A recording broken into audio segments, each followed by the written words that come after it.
मांगना शुरू कर देती है। मैं यहाँ सिर्फ अपनी नई बहू के लिए शॉपिंग करने आई हूँ, फालतू खर्चा नहीं करना मुझे। सासू माँ, एक पायल की जोड़ी दिला दोगे तो क्या चला जाएगा आपका?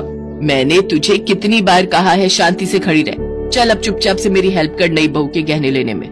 मैं तुझे यहाँ इसीलिए लेकर आई हूँ, और अगर तू मेरी ये हेल्प भी नहीं कर सकती तो तू यहाँ से जा सकती है। अकेली शॉपिंग कर लूंगी मैं। बेचारी कविता अपनी सास की बातें सुनकर चुपचाप खड़ी रहती है।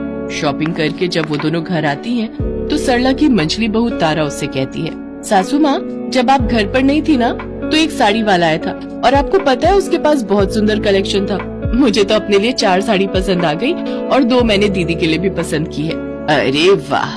अब तुम दोनों मुझे एक बात बताओ, शादी तुम दोनों की है या मोनिका की?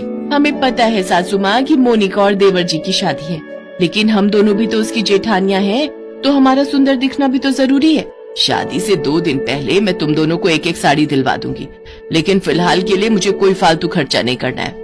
तो तारा बहू, कल तू उस साड़ी वाले को बुला ले, और हाँ, दोनों एक बात कान खोलकर सुन लो, कल की साड़ी कलेक्शन मैं सिर्फ मोनिका बहू के लिए ही लूंगी, और तुम दोनों को मेरी मदद करनी होगी तो सिर्फ इतना करना कि साड़ी पसंद करवाने में मेरी मदद कर देना। ये कहकर सरला अंदर चली जाती है। उसकी बातें सुनकर तारा और कविता को बहुत गुस्सा आता है। फिर वो दोनों किचन में खाना बनाने के लिए चली जाती हैं और खाना बनाते हुए आपस में बातें करते हुए कहती हैं, कविता दीदी, कुछ ज्यादा ही नहीं हो रहा सासू माँ का? वही तो, अपनी तो कोई वैल्यूज नहीं है। सारा दिन काम हम करें और जो अभी आई ही नहीं है उसके लिए सासू माँ कितनी पागल हो रही है। अभी ये हाल है तो जब वो घर पर आ जाएगी तो हमारी तो कोई इज्जत ही नहीं करेगा।